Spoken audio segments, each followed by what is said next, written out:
Hello and welcome to another episode of Two Guys and a Chainsaw. I'm Todd.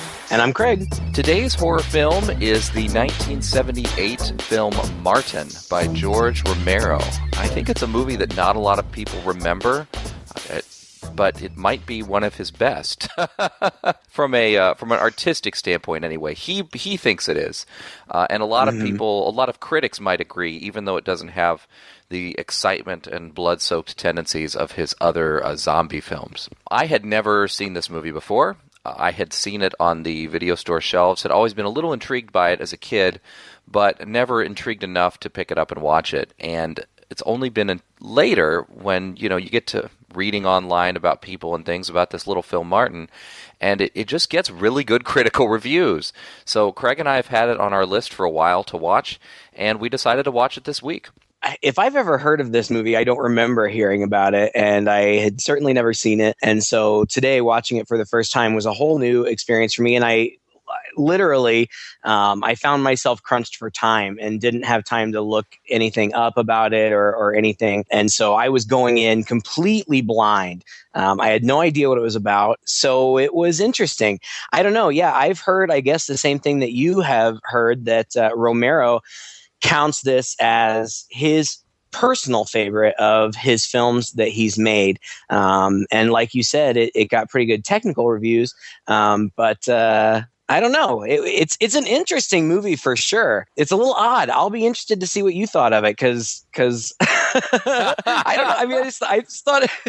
I just thought that it was really kind of bizarre, frankly. But I like stuff like that. It's unique and different. It's a take on the vampire genre, I guess.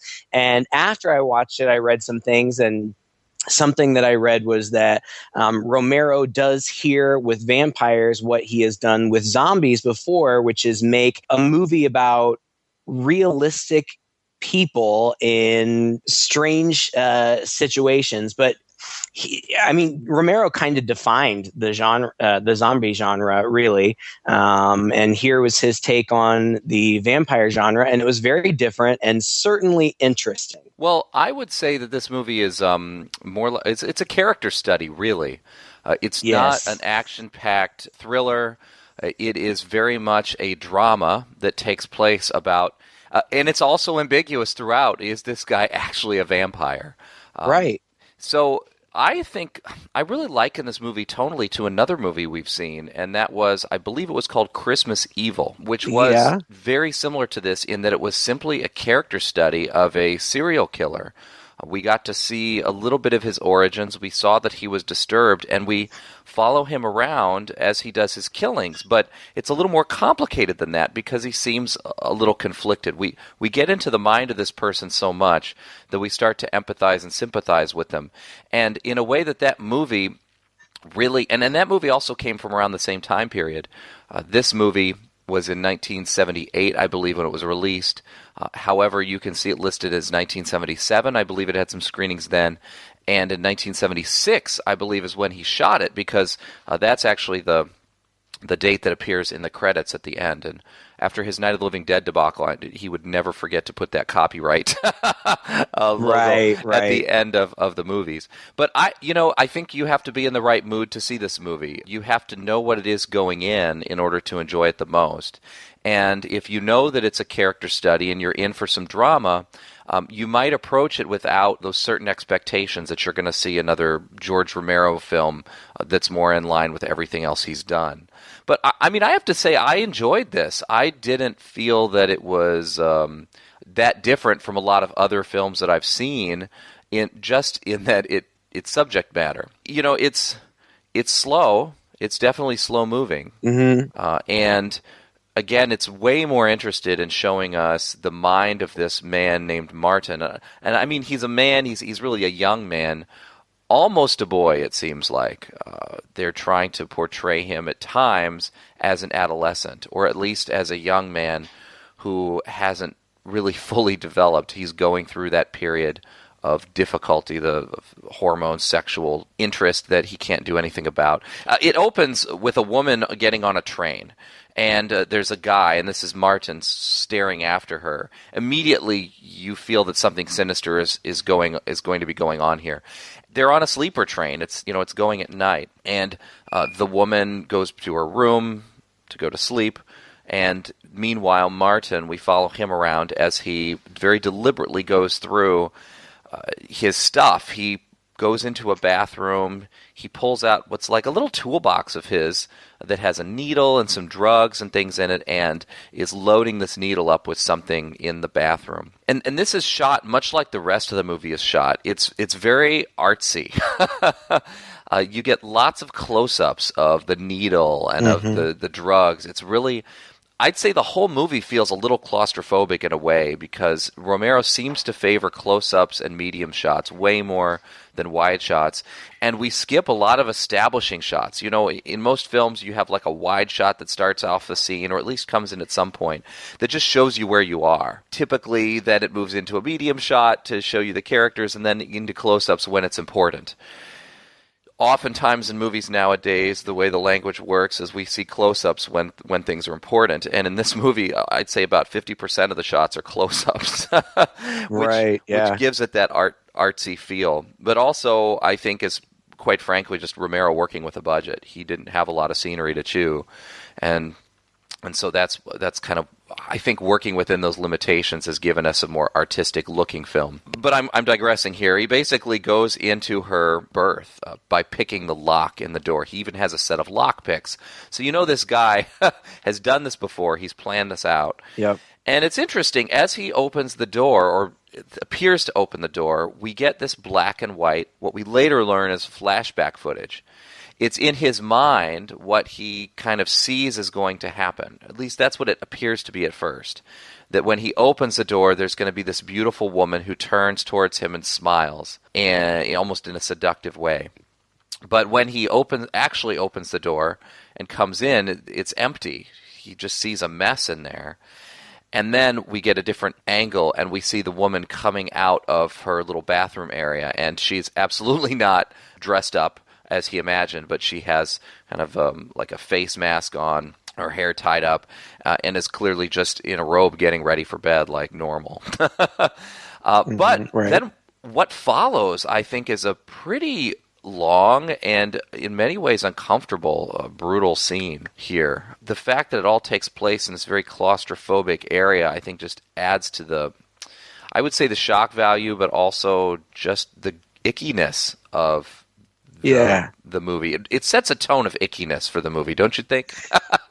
It does. And like I felt that way through much of this movie. I mean, you kind of feel like a voyeur watching some of this movie. And what you're saying, again, I say it all the time, you're the technical guy, about shots and all that kind of stuff. It reminded me kind of Maniac, the original. I haven't seen the remake, so I don't know, but you're just following this guy going through these motions, and it's strange. Like, so he injects this woman with something. I have no idea what it is. I mean, this is his this is his method. We find out this is what he does. He injects her with something, and it's supposed to knock her out, but whatever it is doesn't take immediate effect. So he kind of has to subdue her while she is losing consciousness. And that takes a while. And it is uncomfortable because she's fighting back and she's... Tell me! What? Damn it, why won't you say something to me? What the hell do you want? You want money? You want money? There's something here. You can ask what you want. I have a lot of money.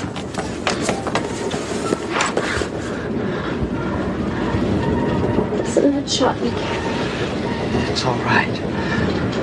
I'm always very careful with the needles. It won't hurt you. You're always very careful. It won't hurt you. What's in that shot? It's just to help you sleep. Tell me what was in this shot. Why do you want me to sleep? Why don't you just take what you want and go? Don't you understand? It's important to me. It's important to me. Eventually, she passes out, and he rapes her. I mean...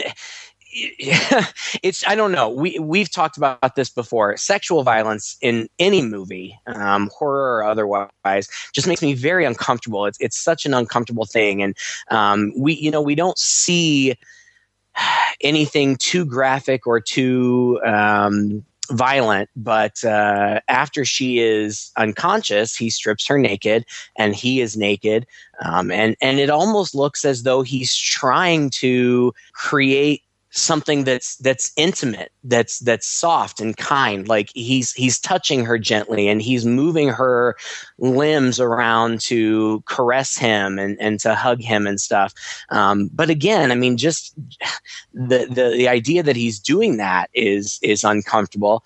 And then he takes a razor blade and slits her wrists with it and drinks her blood. And then he makes it look like a suicide, basically, is what he does. And he leaves her there. And so I didn't really know what was going on. I didn't know if this was just kind of some masochistic murderer or if this was a vampire thing going on. I mean, he very obviously drinks her blood. So there's something going on there. But yeah, the whole thing, and maybe it's also just kind of the gritty nature of 70s film. I mean, we're watching this and it's not the clear, sharp focus that you see in film today. It has kind of a grittiness to it. I mean, it almost kind of feels like you're watching an old porn or a slash film or something like that. And it's uncomfortable. Plus, this guy who plays Martin, his name's John Amplas, and he's been in other things, but I didn't really recognize him from anything. But he seems so not threatening. I mean, he kind of seems like this quiet outcast type of guy. And I actually found his performance in the beginning of the movie almost endearing because he just seems kind of like a lost soul, I guess. But as the movie goes on, you really come to find that either he really is a vampire or he's just a really, really disturbed guy. And it's unsettling. His performance is unsettling. It is. It's very unsettling. And you're right, the whole movie's unsettling. And this particular scene, I think, is unsettling. And I think you nailed it right there.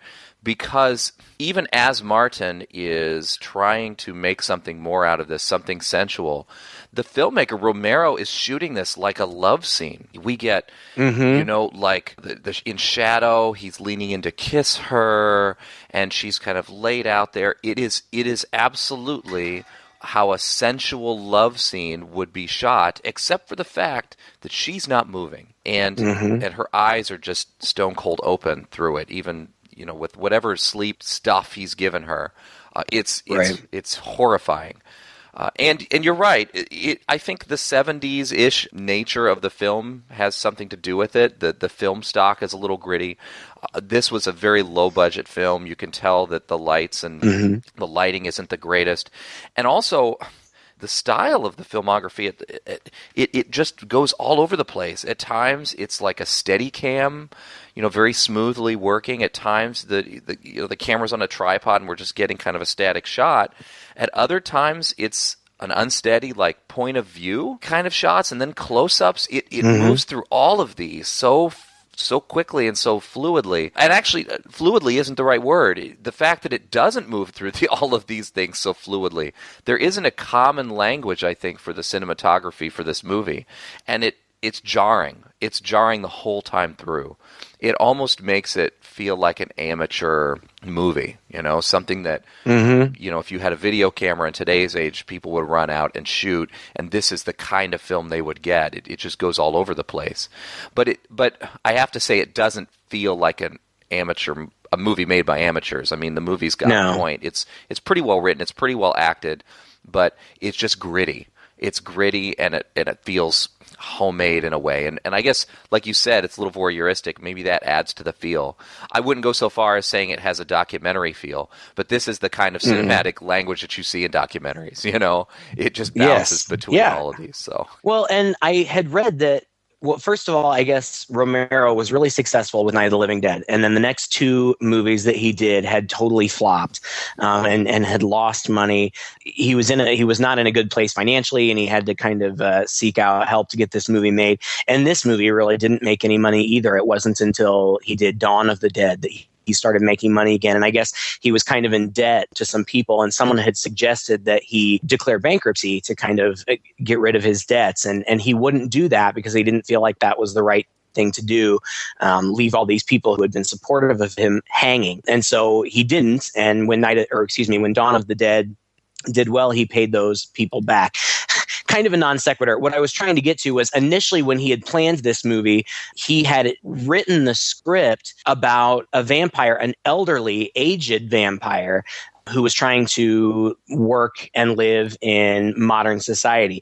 But I guess he saw this guy, John Amplas, on stage somewhere in a performance, and he just was so taken by this guy that he rewrote the whole script to make it a younger vampire. And that's what we end up with. He's on this train. He's going, I guess, we don't even really get a lot of explanation for why, but he's going to live with his cousin, an older guy named Cuda, Cuda, I don't know.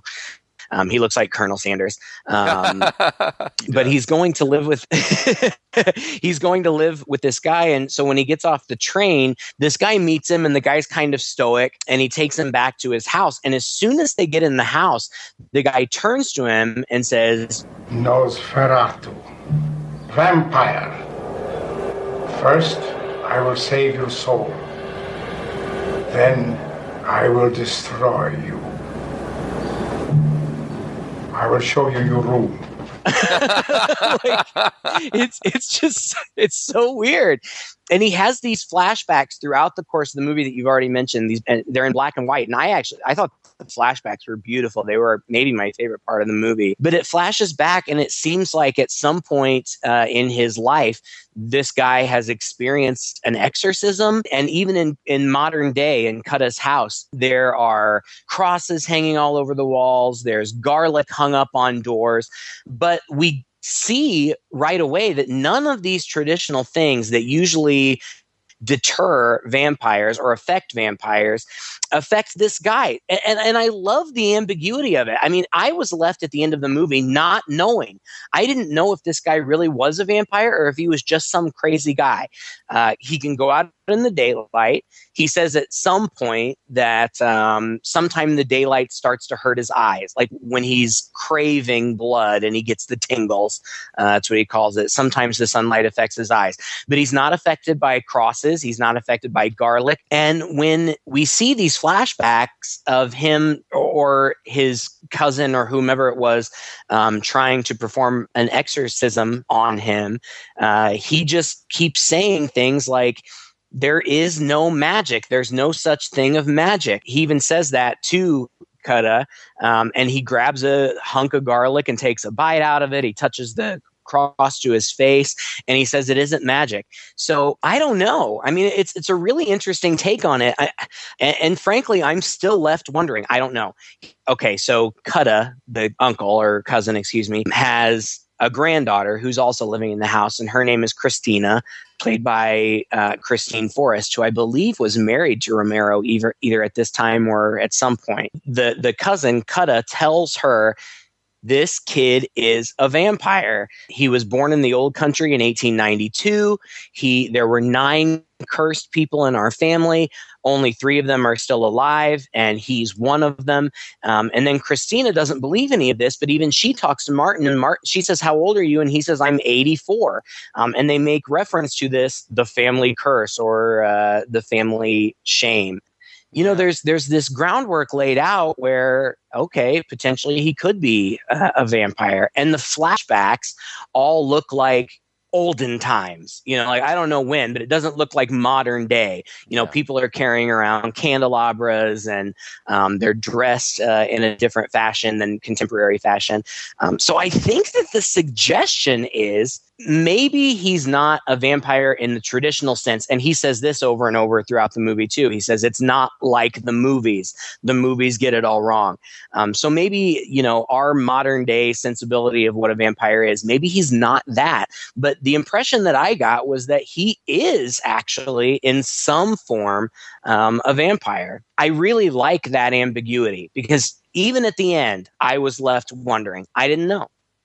Yeah, me too. And you do also even kind of wonder if these flashbacks are true flashbacks or if they're in his head. I don't think that's entirely clear either, but they do happen frequently enough, and they parallel what's happening in modern times often enough that you get the sense that maybe they're trying to say to us that this is old hat, that he's experienced this kind of thing multiple times, even though the flashbacks are really to only a couple specific events that are just happening over and over again.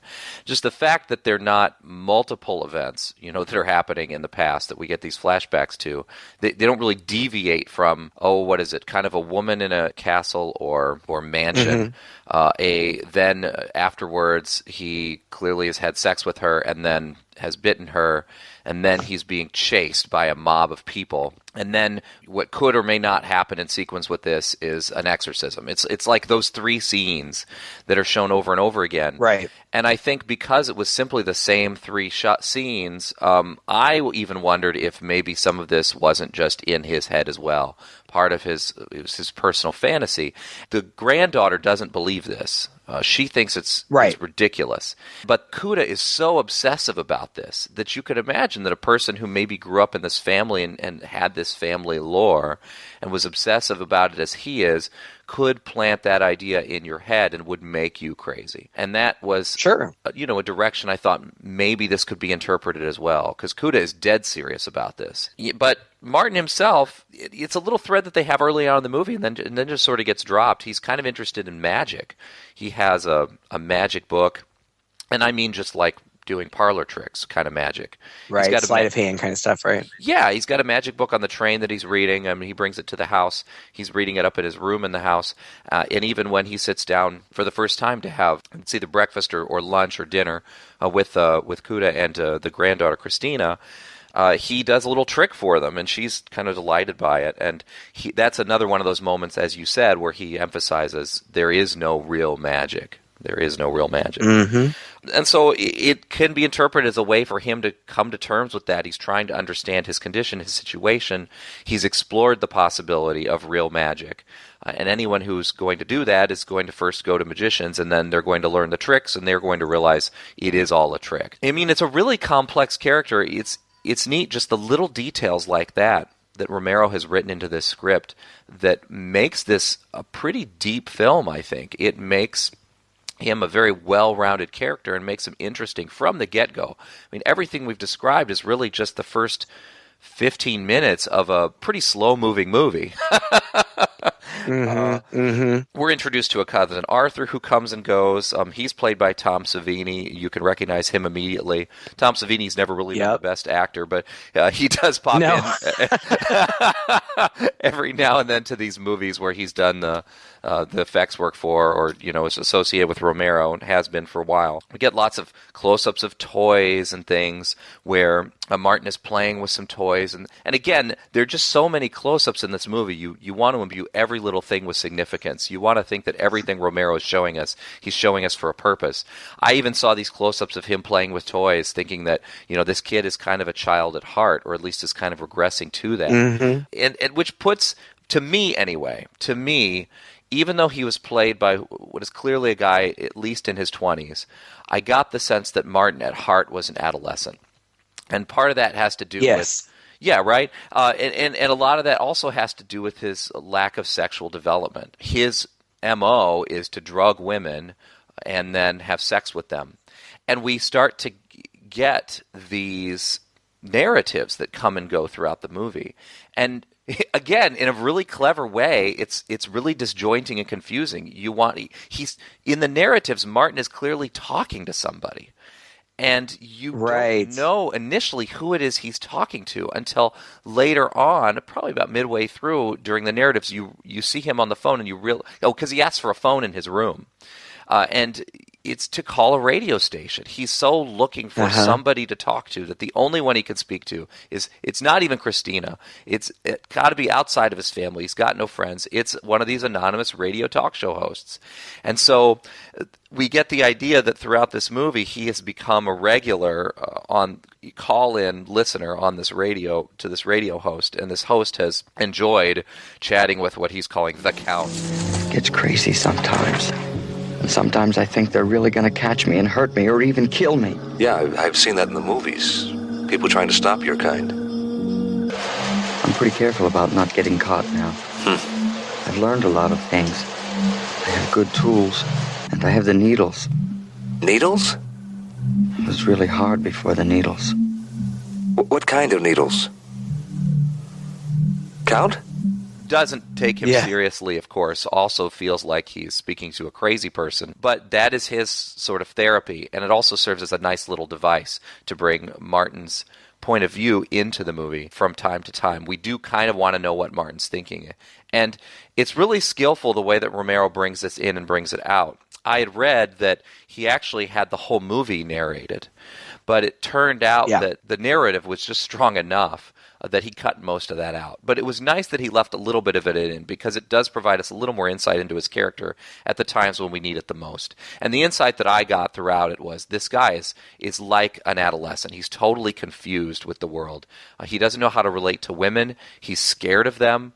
But he has these sexual urges, but he doesn't know how to deal with them. He goes to a sex shop early in the movie. Mm-hmm. You know, there are a couple moments of him walking through. I mean, this is filmed in Pittsburgh. It really doesn't have a place associated with it, but it looks like a rundown factory town, actually. And again, the movie does a great job of showing a sense of place. It just feels like he's living in this gritty place, this really depressing, sort of bombed-out city, like Detroit today, you know? Just everything is decaying and falling apart, and Romero's giving us these shots of cars being crushed in the junkyard, and we hear from Arthur that he's a mechanic, but he can't find work at the factory, and that almost immediately is cut with another shot of cars being crushed and hauled off to the junkyard. You know, it's really great in the editing and the imagery that he's able to give all this a sense of place in a very natural way. Yeah, and I had read that the original cut ran almost 3 hours, like 2 hours and 45 minutes. And thank God they cut it down, because honestly, I have to say that in the beginning of this movie, I was really kind of endeared to the character, not because he's a likable character, but just because he was so unique and interesting. And by the end, I was thinking, oh my God, is this over yet? Like, it really felt like it was going on for a long time. And part of that is just because, you know, there's, as far as narrative is concerned, there's not a whole lot of story. Like, I expected there to be more in terms of character development or action, but it's really pretty simple. I mean, Kutta owns like a general store. So Martin does deliveries for him and stuff. And so he starts to kind of get introduced to different characters, and he's kind of drawn to, it seems like, housewives. And there's one sequence where he is stalking this housewife, this married woman whose husband travels for business apparently. And he's been stalking her enough that he knows that. So there's a scene where her husband goes out of town and he is stalking her. He buys a garage door opener at like a hardware store and can open her garage door and gets in her house. You know, it's a pretty action-packed sequence where, again, it's all intercut with these flashbacks that are also very reminiscent of the scene. You know, some girl in the flashback leading him off to bed or something like that. So he's imagining all that. When he busts in on this housewife, he finds that she's not alone. She's with a man. She's having an affair. And so his plans are kind of thrown off. It's actually a fairly long sequence where the guy, he injects the guy, but like I said before, the injection doesn't take immediate effect. It takes a while. And he plays this whole cat and mouse game with them in the house where he's running around and they're chasing after him, trying to call the police, and he's interfering with that. I believe, if I remember correctly, he kills the guy and drinks his blood, but I don't think that he kills the woman. No. I don't remember exactly what happened with that. He gets involved with another housewife who clearly has interest in him, and she makes advances towards him, which initially he rejects. And he talks about that when he's talking to this radio talk show host. I see people together. They don't talk, not really. They don't say what they mean. Right. But then they have the other. They have the sexy stuff. Whenever they want it. I've been much too shy to ever do the sexy stuff. I mean, do it with someone who is awake.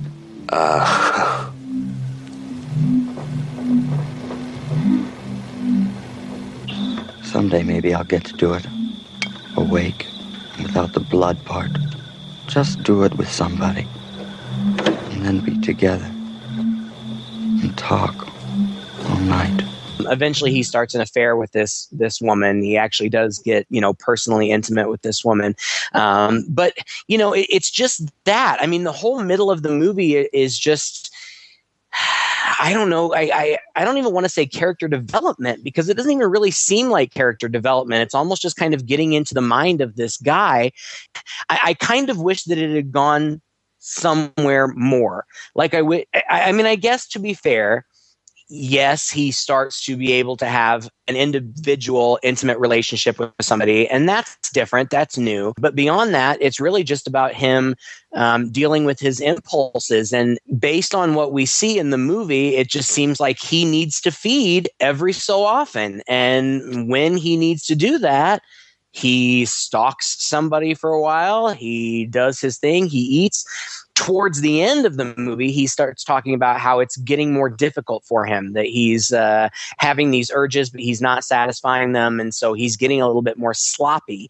And that kind of leads, I guess, to what you would call, the climax. But I hate to be critical, because I know that, this is one of Romero's favorite films and the critics have been good to it. So what do I know?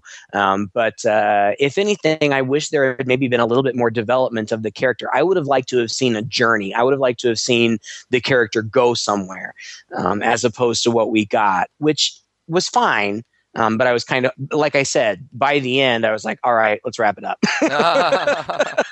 Yeah, I would agree. There isn't let's say the journey is a very short one. And it doesn't, it's kind of like ends up back where it started, really. I would argue that there is a bit of development here. I would say that the fact that he's able to have this relationship with this woman, he steps out to her. He is kind of running away from her advances for a little while.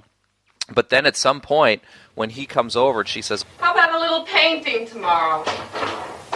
Joey's out of town again, and, well, he left the game room half finished." You want me here for sex, don't you? I never really did it before. I was always too shy. But I decided I'd really like to do it with you. The next shot is of the two of them together, like she's on him, but they're both like asleep or quiet, like they both just sort of like did it, but he didn't bother to get out of her. They're not laying together next to each other on the bed. They just kind of flop down right where they were, It's just brief. I know what you mean. It is a weird shot, but I don't think that they weren't asleep. They weren't inanimate. I mean, I think that she was kind of stroking his back, but it was a weird shot just because it lingered for so long and it appeared to be post-climax, but they were both just kind of lingering there. And he's almost, I don't even know how to describe it. He's kind of hunched over her, but they're still in an embrace. And it was a weird shot. I know exactly what you're talking about. I thought it was weird too. And then that's immediately followed by her, laying down the sofa. She's crying. They have a little back and forth, and he's kind of getting dressed and on his way out the door, and he seems a little bubblier.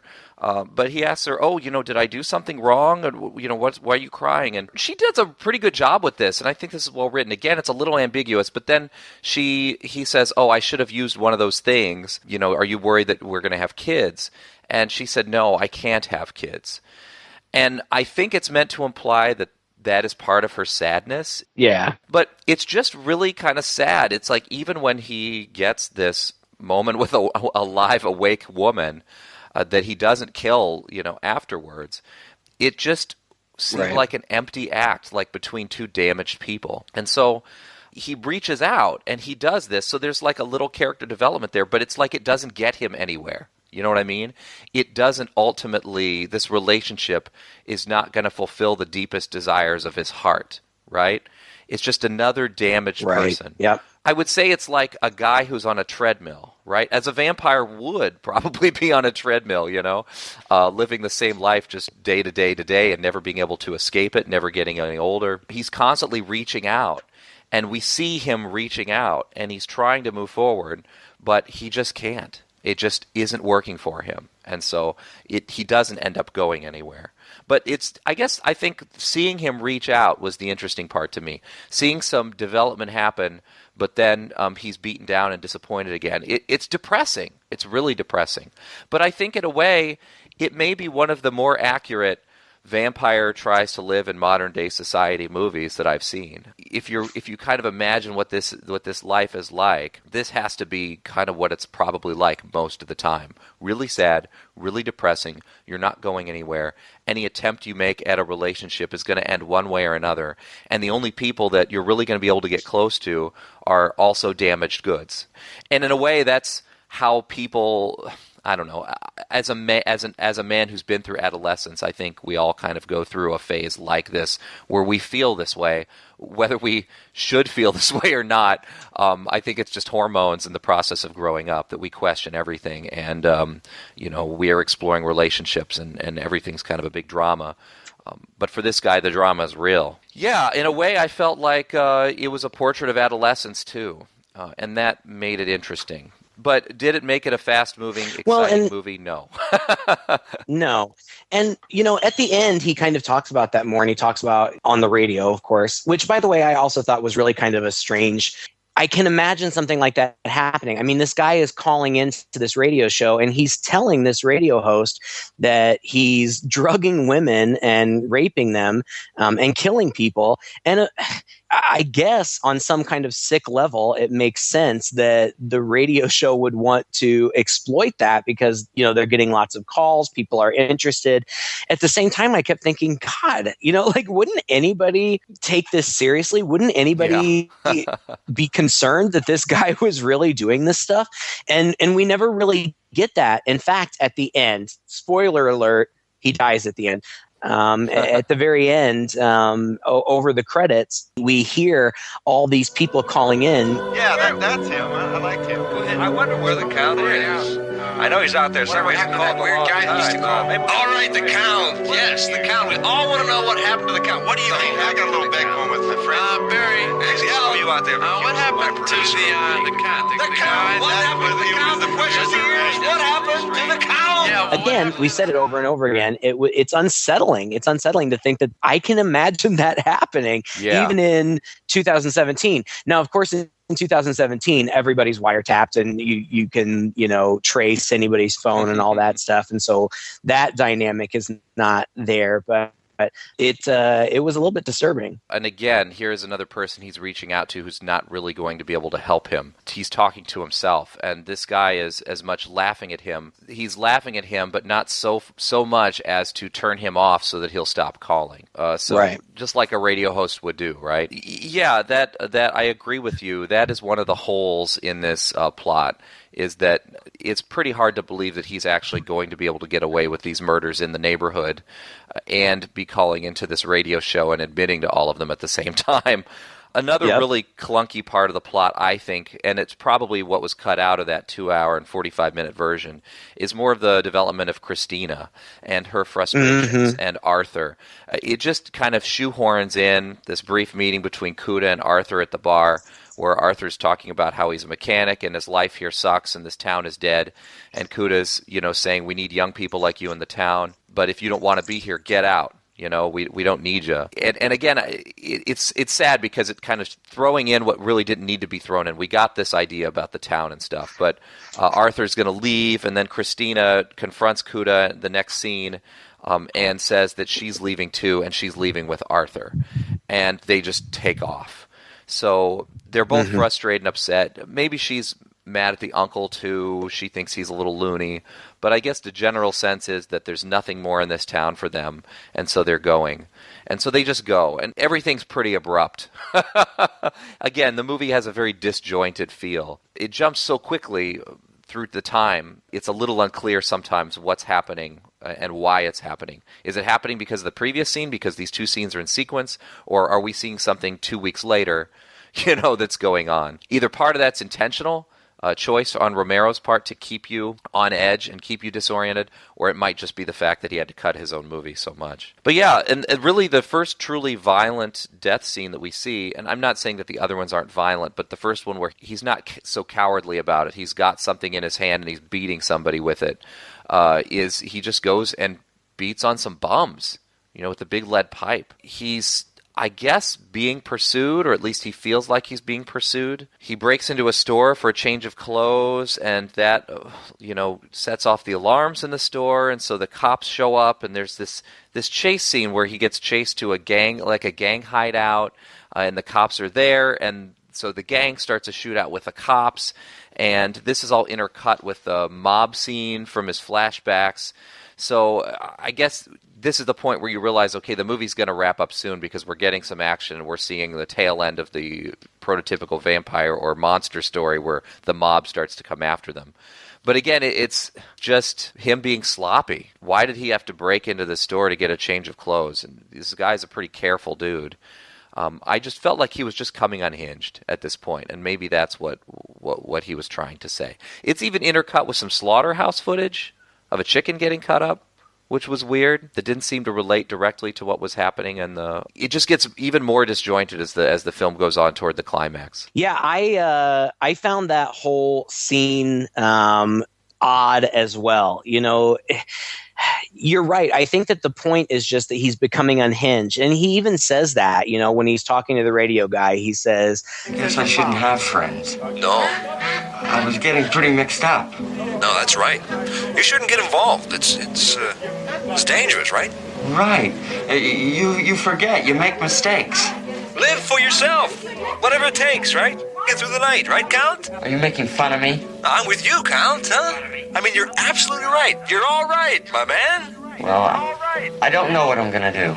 I really don't. And it just seems really strange. Like that whole scene where he breaks. Okay, so he kills those bums, like you said, which is out of character for him. And then he breaks into this store to change clothes. Now, we've always seen him get cleaned up and change his clothes, but I felt the exact same way that you did. Why would he break the glass storefront of a store to get in there? Meanwhile, the the alarm is going off and going off and going off, and he's just like sitting in there getting dressed, and the cops are coming, and they come and they get there, and then, like you said, he just conveniently happens upon this meeting of drug dealers or gangsters or something or whatever. So the cops are diverted away from him because they're having this shootout with these drug dealers or whatever it is. It just seemed really bizarre. And I do think that it was just meant as a plot device to get us to the end, because that leads right to the end. I also think that you're right with the editing. I had the strong feeling that we lost a lot of the relationship between Martin and Christina. I think that was supposed to be more fleshed out. I think that they were I expected that would be the human connection that he would find, that might change things or shape things for him. And you see that a little bit, but you're right. Then eventually she just leaves and she's just gone. He says, you're going away. People go away to forget their past lives. You won't remember me. And she says, no, that's not true. I promise. I'll send you a letter telling you where I am. But he says in his radio narration, she never sent me a letter, or I never got the letter. So we lose out kind of on that. And I think that from a story perspective, maybe we lost something there in the editing. I think maybe that relationship might have been more telling for the development of his character, but it's just gone. I mean, she really ends up kind of being a throwaway character. Her and Arthur both, their roles just really end up kind of being insignificant, unfortunately, because I really liked the lady that played Christina, and I had hoped to see more development of her and Martin's relationship, but we just don't get it. And what we do end up getting, so we had already mentioned that he had this relationship with this married woman. And they had what seemed like a pretty real relationship. I mean, again, like you said, both of them damaged, but they're spending time together. They're talking to one another. They're being intimate. And you can tell through all of that she is in some way, I don't want to say disturbed because that makes it sound like crazy. She's not crazy. I think that she's just depressed. She's in a bad marriage. She's having an affair with the grocery boy. And so we don't really get to see too much, except for that he's able to make a human connection.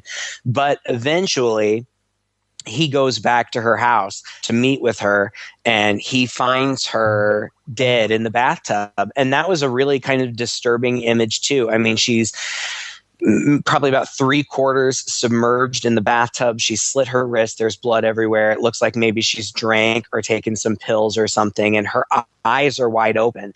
And he sees her, and it's kind of a troubling image. And that's what eventually leads to what I thought was actually a really shocking ending.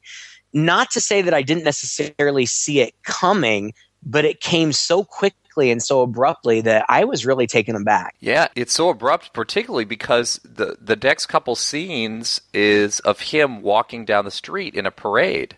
Or there's a parade going down the street. There's and you know, it's just a band playing, and you hear him talking to the radio DJ, and he's even kind of saying, you know, things get better. I'm learning to deal with things a little bit more. And then the next shot, it's a close-up on Arthur's face, and he is asleep. And then it's a close-up of his uncle, and so it looks like his uncle is talking to him while he's asleep. Holt standing over his bed. Martin, sorry. Yeah. His uncle is talking to Martin while he's asleep. And he says to him, I warned you, Martin. Nobody in the town, I said. Nobody in the town. I heard about Mrs. Santini. You think I believe she killed herself? Do you really think I believe this? Your soul is damned. Nosferatu. Boom. He just nails a stake right into his heart. Stakes him. Yeah. I didn't see it coming. I mean, it was really well shot, you know, kind of the camera is looking up at the uncle, cousin, whatever he is, above. And I feel like maybe even at first we just hear his voice like in blackness, and then we see him standing over. He's got this huge wooden stake and like a great big mallet, and he just stakes him right through the heart, and blood gushes and it splatters all over the room, and it splatters all over Martin's face, and Martin's dead. That's it. And that's it. That's the end of the movie. And again, you know, like I said, I felt that it maybe got a little bit long in the, you know, like the 3/4 mark. I felt like it maybe got a little bit long. But that ending, I mean, that was a shock. I didn't see it coming. And when you're seeing Martin laying there, eyes open, blood splattered across his face and dead, it really made me question, you know, I mean, he's a bad guy. He kills people. He rapes and kills people. He's a bad guy. But you almost feel for him, like this violent, bloody end. It's just so disturbing. It took me aback. Yeah, me too. And as Romero is wont to do, at least in his early days, you know, he continues the story a little bit past the credits.